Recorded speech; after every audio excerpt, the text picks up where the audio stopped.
base da nossa fé está ancorada na certeza de que o nosso Rei ressuscitou.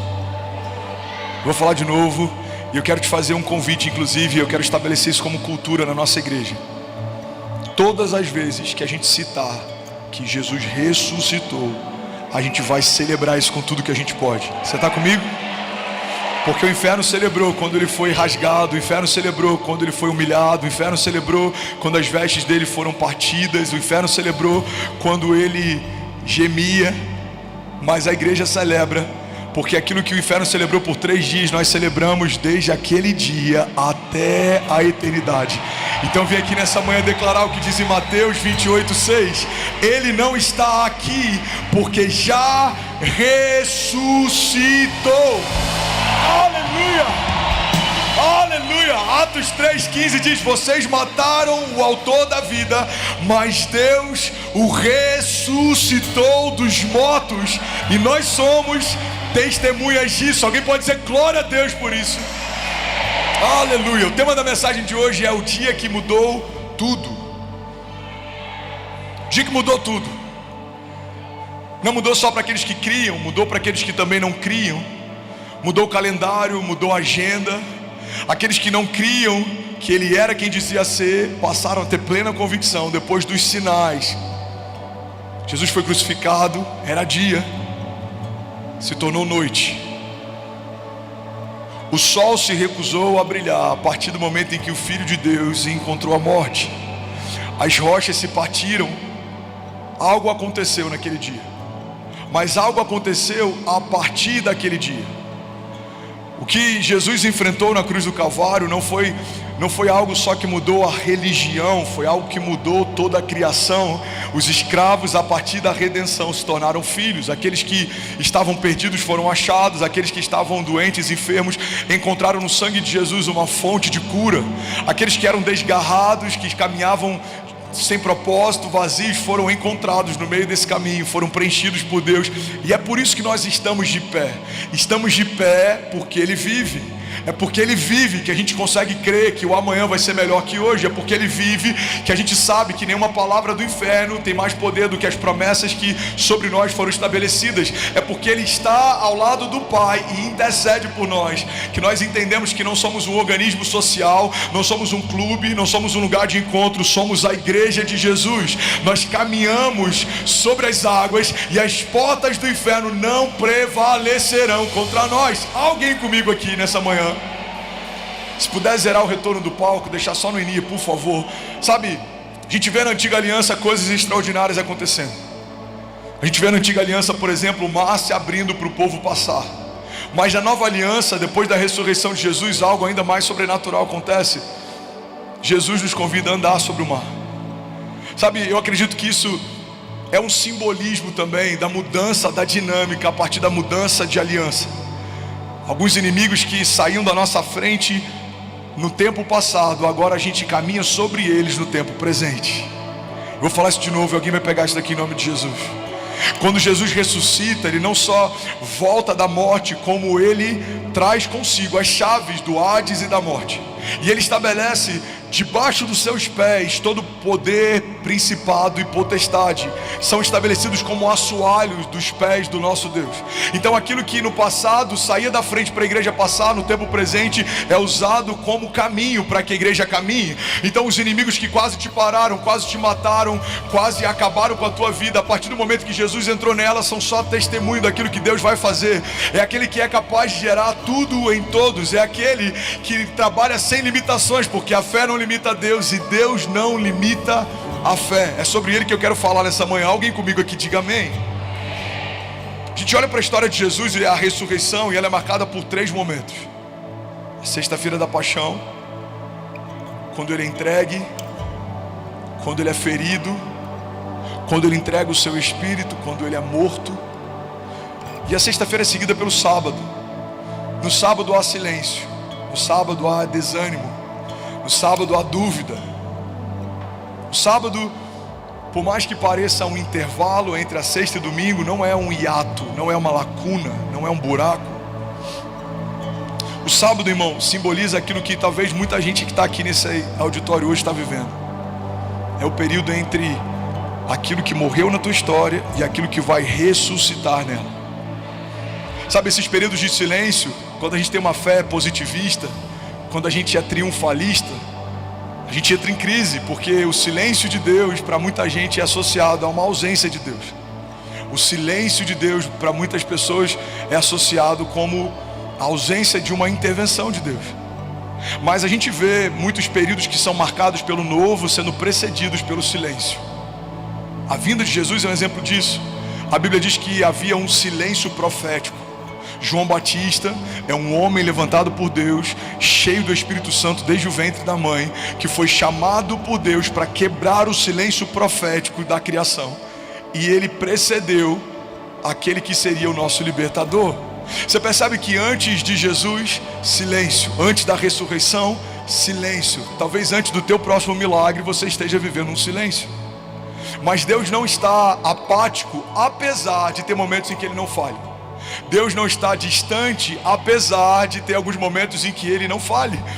Nem sempre você vai ouvir a voz de Deus, nem sempre você vai perceber os passos dele no ambiente, mas tenha plena convicção: se a sua vida foi entregue a Ele, em todos os momentos da sua história, é Ele quem está escrevendo. Alguém comigo aqui?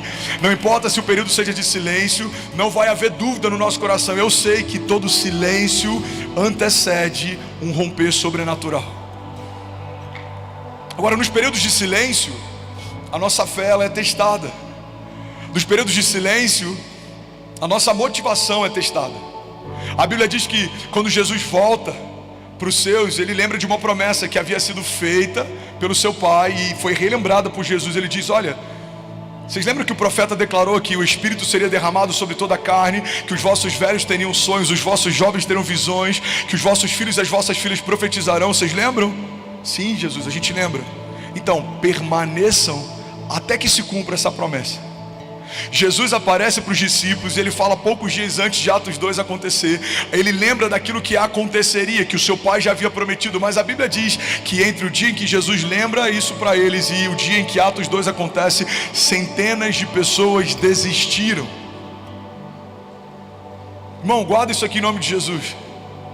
Esses períodos de silêncio é o período que muita gente volta para o lugar de origem. É como aqueles homens no caminho de Emaús. Voltaram a fazer o que faziam, como Pedro voltando a pescar, voltavam a praticar o que praticavam. Mas eu vim aqui te lembrar que assim como esse período entre a morte de Jesus e a ressurreição, esse período que você pode estar vivendo de silêncio de Deus, é o período que antecede um romper sobrenatural. Aquilo que parecia morto vai ressuscitar. Sonhos esquecidos serão lembrados. Promessas antigas se cumprirão. Aquilo que Deus liberou sobre você desde o ventre da tua mãe, aquilo que antecede a tua existência, mesmo que haja resistência ao teu redor, se você crer e não duvidar, se você caminhar debaixo de uma palavra e não recuar, aquilo que Deus disse que vai acontecer, já aconteceu. Nenhuma resistência é forte demais, nenhum gigante é alto demais, quando aquele que opera em nós é o Deus dos exércitos, aquele que tomou para si as chaves do Hades e da morte. Alguém comigo aqui diga: eu creio que assim como a morte não foi o fim da história, diga: a morte na minha vida não é a palavra final também. Sobre a minha casa, sobre os meus filhos, sobre os meus negócios, sobre o meu chamado, diga: a última palavra sempre é de Deus. Sabe uma coisa que eu amo no Evangelho, e a história da redenção é o símbolo maior disso, é que mesmo quando parece que era o fim, Deus é poderoso para fazer algo novo de novo. Eu amo a forma como Deus manda chamar a gente, mesmo quando os nossos inimigos se dão por vencidos, vencedores. A gente olha para a história de José, o inferno olha para José e fala: o plano foi abortado, foi vendido a escravo, mas no tempo certo Deus manda chamar José. A gente olha para a história de Davi, o plano foi abortado, ele é um fugitivo, está se escondendo em cavernas no deserto, mas no tempo certo Deus manda chamar Davi. Foi assim com a história de Daniel. O plano foi abortado, os leões se alimentarão da fé desse homem de Deus, mas no tempo certo Deus manda chamar Daniel. Foi assim com a história de Jesus. Os religiosos mandaram prendê-lo, julgaram, crucificaram. O inferno pode até ter pensado, o projeto foi abortado. O Filho de Deus se tornou uma vergonha. Mas ao terceiro dia, Deus mandou chamar Jesus. E quando ele ressuscita, não vou falar de novo, alguém vai pegar isso daqui. Quando Jesus ressuscita, a Bíblia diz que ele faz de todo o inferno um espetáculo público, triunfando sobre eles na cruz. Então levante suas mãos e declare com autoridade. Diga: assim como a morte não foi o final da história do meu Redentor. Diga: a morte e as palavras de morte não são o final da minha história. Diga: tudo que estava morto, a partir de hoje, diga, vai ressuscitar em nome de Jesus. Se você crê nisso, irmão, você pode dar um brado de liberdade no seu lugar. Será que alguém vivo em Jesus pode fazer barulho? Aleluia, aleluia. Vocês estão felizes com Jesus ainda? Marcos 15, ainda bem que eu vi em Jesus. Marcos 15 fala sobre aquele dia. Sabe, por muito tempo a religião tratou o momento da ceia, por exemplo, como um funeral. Guarda isso aqui, irmão. Muitas vezes a gente está tentando agir com temor e reverência, mas a gente tem substituído isso por peso, tristeza. A ceia não é um funeral, a ceia é uma festa de casamento. A ceia lembra do dia em que o nosso rei morreu, mas ela é um memorial de gratidão, porque sabemos que ao terceiro dia ele ressuscitou. Então precisamos ter temor quando a gente lê sobre a morte dele, mas a gente sabe qual é o final da história. Eu amo uma frase do Billy Graham que ele diz: eu li o último livro da Bíblia, fiquem tranquilos, vai terminar tudo bem. Fala para quem está do seu lado: vai terminar tudo bem, vai ficar tudo bem. Irmão, esses dias um pastor, ele fez um vídeo só para combater uma ministração minha que se chamava Vai Ficar Tudo Bem. E ele falava no vídeo: tem um pastor aí declarando que vai ficar tudo bem, mas essa fé é uma fé superficial. E aí ele começa a combater. Mas sabe o que é interessante? Se a gente olha para a história de Jesus como um menino gerado no ventre virgem de Maria, e a gente vê ele como o leão da tribo de Judá ressuscitando ao terceiro dia. Se a gente olha para a história de José, cativo e feito escravo, e a gente vê ele governando sobre nações. Se a gente olha para a história de Davi, nem foi lembrado pelo pai para ser ungido rei, mas foi lembrado por Deus, e nenhum reinado houve ou haverá como o de Davi sobre Israel. Se a gente olha para a história de Paulo, Saulo era um perseguidor, foi encontrado no caminho de Damasco, foi levantado por Deus como um libertador e um plantador de igreja. Se a gente olhar para a história do seu pastor, era alguém que estava completamente perdido, foi encontrado, foi liberto, e agora está sendo um canal de Deus para libertação. Irmão, não tem como eu ter dúvidas a respeito dessa sentença. Vai ficar tudo bem. Levante suas mãos, deixa eu profetizar sobre você. Se Jesus é o centro da tua casa, vai ficar tudo bem, irmão.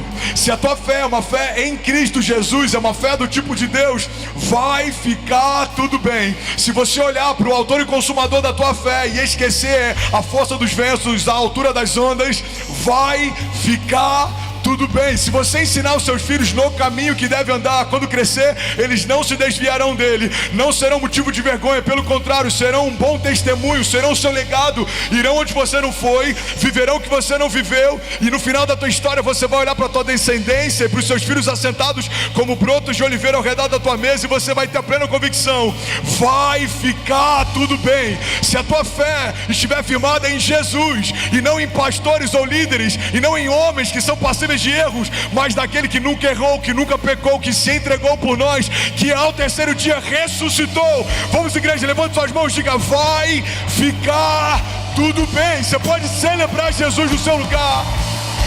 Aleluia.